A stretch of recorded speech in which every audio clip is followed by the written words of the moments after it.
belleza tarde, ¿cómo están? El día de hoy tendré la oportunidad de hablar con ustedes sobre un tema maravilloso y lo vamos a llamar nada más por el puro antojo, diversión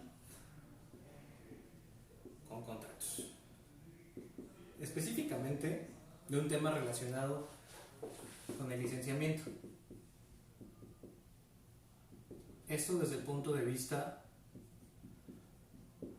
subjetivo, es decir, desde el Sistema Latinoamericano de Protección de Derechos de Autor.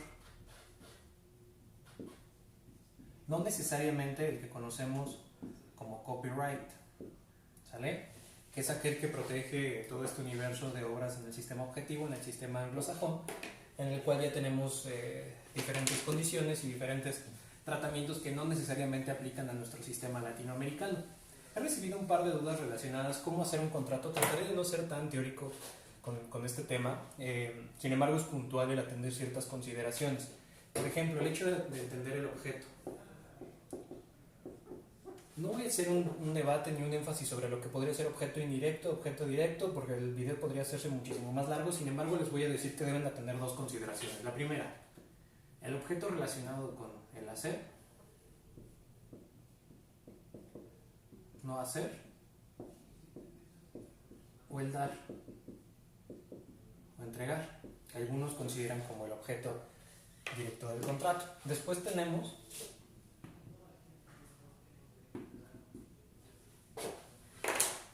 lo relacionado con el objeto per se. ¿Cuál va a ser el efecto de la transacción, la res, la cosa? En este caso estamos hablando que sería un programa de cómputo. Al ser un programa de cómputo hay que saber que hay cosas que no tendrá nuestro contrato como temas de traslación, enajenación, garantía o embargo, porque son antinatura por lo que refiere a la calidad de lo que es el código fuente en materia de derechos de autor. Por ende, estas consideraciones no podrán estar previstas ahí, como por ejemplo, contrato de compraventa de software, ¿no? Contrato de garantía prendaria de software. Son consideraciones que no podemos tener nosotros dentro de este contrato porque atendrán contra la naturaleza del programa de cómputo, es decir, el código fuente, que es el elemento de protección de los derechos de autor. Yendo bajo estas consideraciones, hay que saber que este objeto indirecto, por lo que refiere a la obligación de dar, que sería dar acceso a un programa de cómputo, debería limitarse a las siguientes consideraciones. Código fuente, que es el elemento original. El código adjetivo, que es el elemento secundario o lo que permite que nuestro código fuente sea interoperable, que sea amigable con otras plataformas. Y otro concepto relacionado con el objeto indirecto de nuestro contrato puede ser lo relacionado con las obligaciones de soporte y las obligaciones de mantenimiento. Vamos por partes ya en este escenario. Es decir, en un mismo contrato de licenciamiento de software podemos tener distintas categorías. De entrada hay que saber que tenemos una obligación fundamental, la obligación de dar. Estamos dando la obligación de dar el acceso a un programa de cómputo. Por supuesto que podríamos hablar de otras categorías en las cuales podamos considerar a lo mejor, voy a poner aquí en paréntesis, una obra por encargo, en la cual no solamente es dar acceso a un código fuente, sino además hacer ese código fuente específicamente diseñado para un tercero. Derivado de ello se permite entender que en la obligación de hacer vamos a tener contenidas las obligaciones de la generación y además el acceso. ¿Quién va a quedar con este código fuente relacionado? Ahora bien, en el entendido del universo en el cual hablamos ya de un código fuente diseñado para la figura de licenciamiento, el programa de cómputo ya está hecho, por lo cual no necesitamos una obligación de hacer o no hacer. Vamos a tener contenida una obligación de dar de manera fundamental. En nuestros contratos pueden existir obligaciones de no hacer, sí, por supuesto, hay muchas. Y vamos a ver algunas consideraciones, no todas, hay N manera de hacer este tipo de contratos, ¿vale? No hay un contrato típico universal que nos permita tener englobadas cada una de estas categorías. Ahora, regresando a este universo, si ya tenemos este contrato en donde la obligación de dar es dar acceso a un programa de cómputo, al código fuente, que tiene esta protección original y un código adjetivo que permite esta interoperabilidad, se pueden establecer otras categorías como lo puede ser el soporte y el mantenimiento. Me voy a ir a cada una de ellas.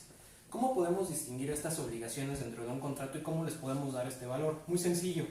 Recuerden que el contrato de licenciamiento de software tiene como función principal justo eso, el ceder derechos relacionados con el programa de cómputo. Por ende, vamos a tener que la principal categoría o la principal cláusula que vamos a tener contenida es la cesión de derechos,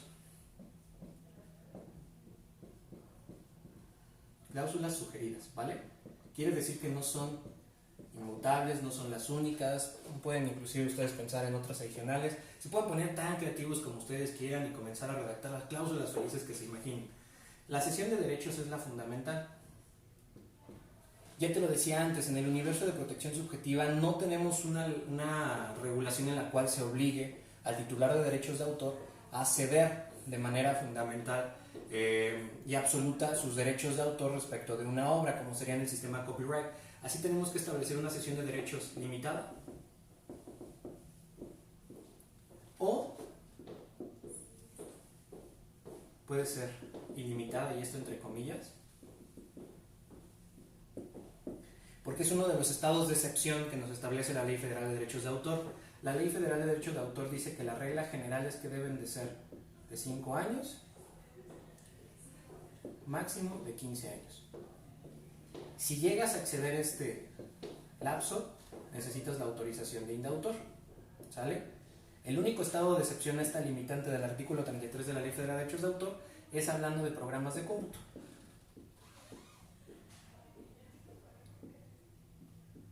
Y así lo dice la propia ley, ¿vale? Vamos a hablar de este escenario. Ahora, ¿qué tipo de derechos vas a ceder? En términos de la Ley Federal de Derechos de Autor hay números clausos por lo que refiere a los derechos patrimoniales.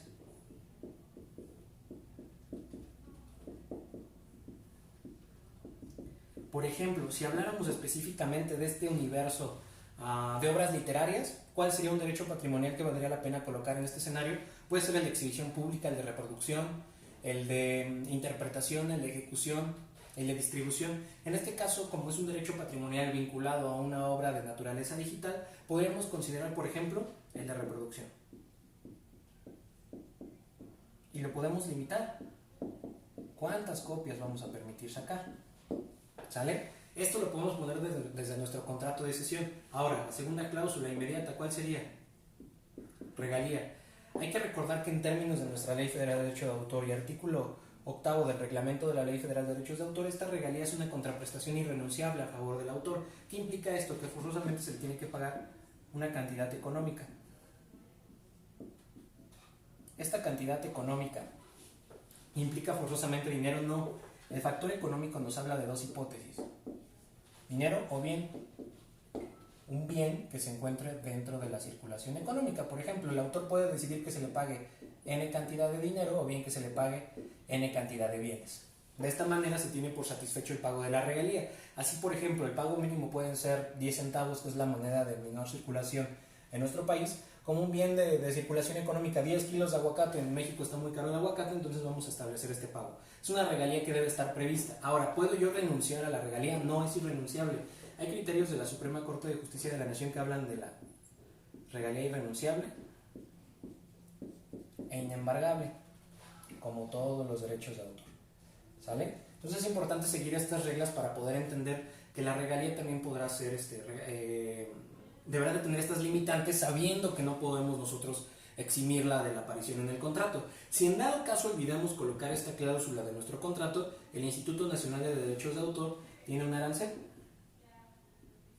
Y conforme a ese arancel se puede llegar a establecer la regalía. ¿Lo sugiero? Por supuesto que no, mejor establecer lo mismo. Ahora es lo mismo establecer regalía que contrato, no. Perdón, regalía que contraprestación de utilidad, no. De hecho, yo siempre sugiero tener una cláusula 1.1 que nos hable de la utilidad. Por ejemplo, hablando ya de las obras por encargo, de uno de los ejemplos que te hablaba anteriormente. En ese escenario valdría muchísimo la pena tener en consideración que además de que se le pague un peso por la realización de la obra, por ejemplo, que además tenga un margen de utilidad en atención de la comercialización de la misma. Así no solamente percibirá este primer peso, sino que además tendrá la facultad de recibir una utilidad relacionado con la comercialización del software si es que la intención es comercializarlo a favor de terceros. Y ya se tiene un mecanismo adicional para que el autor tenga una ventaja competitiva comercial con ese contrato y no se limite a esta hipótesis. Ahora, esta utilidad no es obligatoria, es negociable, es un tema más comercial y mercantil que estrictamente en materia de derechos de autor, que no limita la figura relacionada con nuestra esfera de derechos de autor. ¿Vale? Hasta aquí alguna duda, queja, comentario, sugerencia, lo puedes dejar en el recuadro de abajo, ya sabes, y con gusto le respondemos después. ¿Qué otra cláusula vale la pena que tomes en consideración? Por supuesto, ya te lo había dicho, plazo y vigencia. Ahora, soy enemigo de los sinónimos, por lo cual para mí no es lo mismo hablar de un plazo o la vigencia. El plazo es el tiempo efectivo de ejecución de un objeto. No estoy hablando procesalmente hablando, no estoy hablando de un término judicial, estoy hablando de un término contractual. Por ejemplo, que el contrato de licenciamiento de software lo hagamos durante 5 años.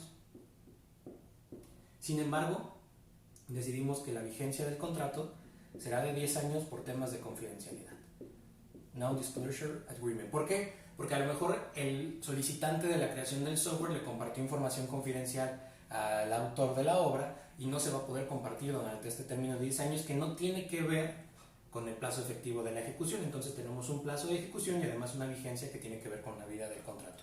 Plazos diferentes, la vigencia puede ser tan larga como nosotros queramos.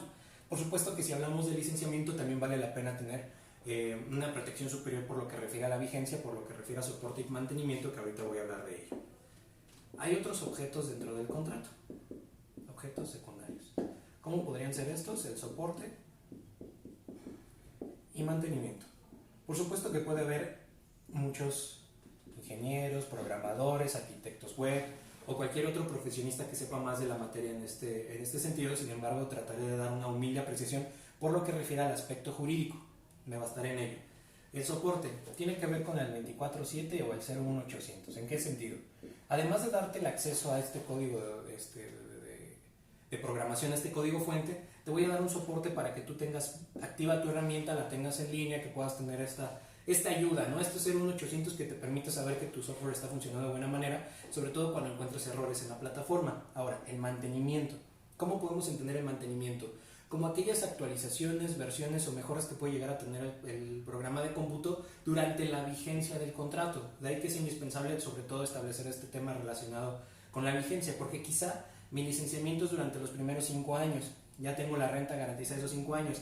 Si dejo de pagar, no me bajan el switch. Sin embargo, a partir de los 5 años únicamente voy a tener derecho a lo mejor a los parches. Ya no actualizaciones, ya no a siguientes versiones, pero sí a las parches que estén ayudando a mejorar el software anterior. ¿Se puede establecer estas dos obligaciones dentro del contrato? Sí, y cada una de ellas, por supuesto, se le puede establecer un factor económico. No son gratuitas. Tanto este de soporte como de mantenimiento tendrá características de obligaciones, por supuesto, de hacer.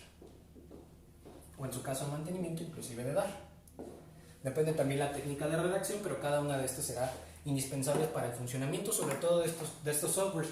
Esta cláusula fundamental también suele aparecer en los contratos de este corte latinoamericano, toda vez que no existe un banco central de software como lo tienen sistemas copyright, en el cual existe una autoridad centralizada que tiene a su resguardo los códigos fuentes y que permite que tengan este soporte y mantenimiento inclusive ante la probable bancarrota de estas programadoras de cómputo, estas casas de cómputo. Jurisdicción. ¿Por qué se vuelve indispensable establecer la jurisdicción? No es lo mismo hablar de un sistema americano, copyright, que un sistema latinoamericano. Definitivamente. ¿Por qué? Porque en este tendremos que decir específicamente qué tribunales y qué leyes. Y en el sistema copyright puede ser que la Copyright Act nos remita a los procedimientos de autocomposición que establece la Digital Millennium Copyright Act. Y que automáticamente puede ser que yo esté previendo un procedimiento de mediación o arbitraje. Habrá que ver también las consideraciones. Si hablamos de un programa de cómputo que está creado en México para alguien que va a disfrutar de los servicios en México, con un prestador de servicios en México, que además se va a pagar en México, pues siempre la sugerencia será establecer esta jurisdicción en la Ciudad de México o en cualquier estado de la República, sabiendo que la Ley Federal de Derechos de Autor, insisto, tiene esta aplicación de corte federal. Si estamos hablando de un universo en el cual alguna de las consideraciones, por ejemplo, alguna de las partes, el programa de cómputo o bien el lugar donde se va a pagar es diferente a México, se podría establecer alguna hipótesis relacionada con establecer otro tipo de sistema de protección. Ojo, hay que analizar que no en todos los casos aplica el sistema copyright, habrá que analizar en la legislación local qué legislación es la aplicable o ver cuál es la que mayor beneficio otorga al autor. Temas de propiedad intelectual, por supuesto. En temas de propiedad intelectual es importantísimo el establecer que, por ejemplo, todo el tema de signos distintivos,